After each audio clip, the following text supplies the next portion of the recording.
Kami persembahkan program Santapan Rohani, terjemahan dari Renungan Our Daily Bread.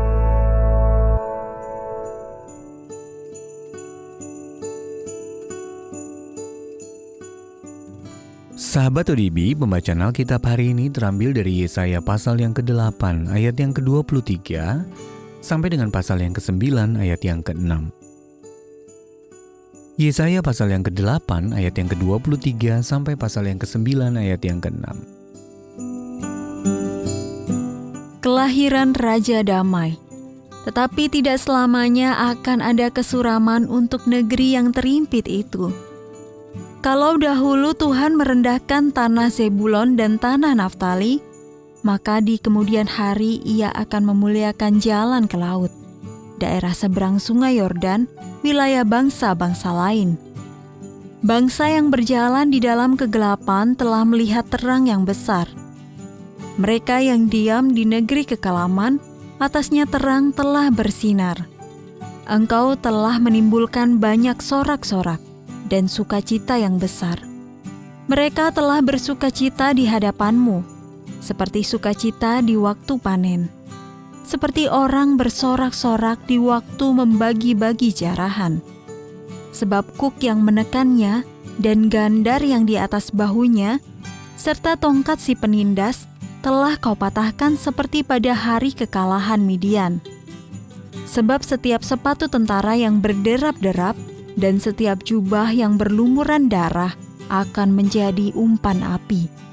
Sebab seorang anak telah lahir untuk kita, seorang putra telah diberikan untuk kita. Lambang pemerintahan ada di atas bahunya, dan namanya disebutkan orang, Penasihat Ajaib, Allah yang perkasa, Bapa yang kekal, Raja Damai. Besar kekuasaannya dan damai sejahtera tidak akan berkesudahan di atas tahta Daud dan di dalam kerajaannya. Karena Ia mendasarkan dan mengokohkannya dengan keadilan dan kebenaran, dari sekarang sampai selama-lamanya. Kecemburuan Tuhan semesta alam akan melakukan hal ini. Ayat mas renungan hari ini terambil dari Yesaya pasal yang ke-9 ayat yang ke-5. Namanya disebutkan orang, Penasihat Ajaib, Allah yang perkasa, Bapa yang kekal, Raja Damai. Judul renungan kali ini, Raja Damai, ditulis oleh Amy Boucher Pye. Ketika flu yang diderita John memburuk jadi radang paru-paru, ia pun harus dirawat di rumah sakit. Saat itu di rumah sakit yang sama, ibunya juga dirawat karena kanker. Hati John begitu diliputi kekhawatiran tentang ibu dan kesehatannya sendiri.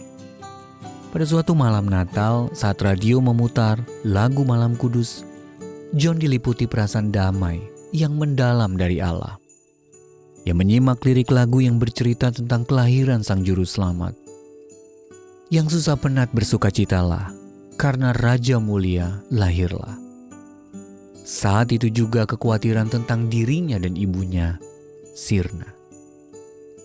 Yesus, Juru Selamat yang lahir bagi kita, adalah Raja Damai seperti yang dinubuatkan oleh Yesaya. Yesus menggenapi nubuat ini ketika Dia datang ke dalam dunia sebagai seorang bayi, membawa terang dan keselamatan bagi mereka yang diam di negeri yang dinaungi maut. Matius pasal yang keempat ayat yang ke-16, Yesaya pasal 9 ayat yang pertama. Dia mewujudkan dan memberikan kedamaian kepada orang-orang yang Dia kasihi, bahkan ketika mereka menghadapi kesulitan dan ancaman maut. Di rumah sakit itu saat John merenungkan kelahiran Yesus, ia mengalami damai sejahtera yang melampaui segala akal. Filipi pasal yang keempat ayat yang ke-7. Perjumpaan dengan Allah ini memperkuat iman dan rasa syukurnya di saat ia terbaring di rumah sakit jauh dari keluarganya pada hari Natal. Kiranya kita juga menerima anugerah kedamaian dan pengharapan dari Allah.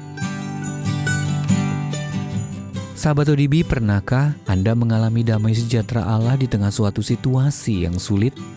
Manakah aspek Allah dalam Yesaya pasal 9 ayat yang kelima yang paling Anda butuhkan saat ini.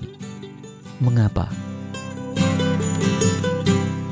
Allah sumber damai ketika aku khawatir dan mencemaskan banyak hal, tolong aku untuk berpaling kepadamu dan menerima anugerah kedamaian darimu. Untuk menerima notifikasi video baru kami, silakan tekan tombol subscribe dan tanda lonceng di bawah ini.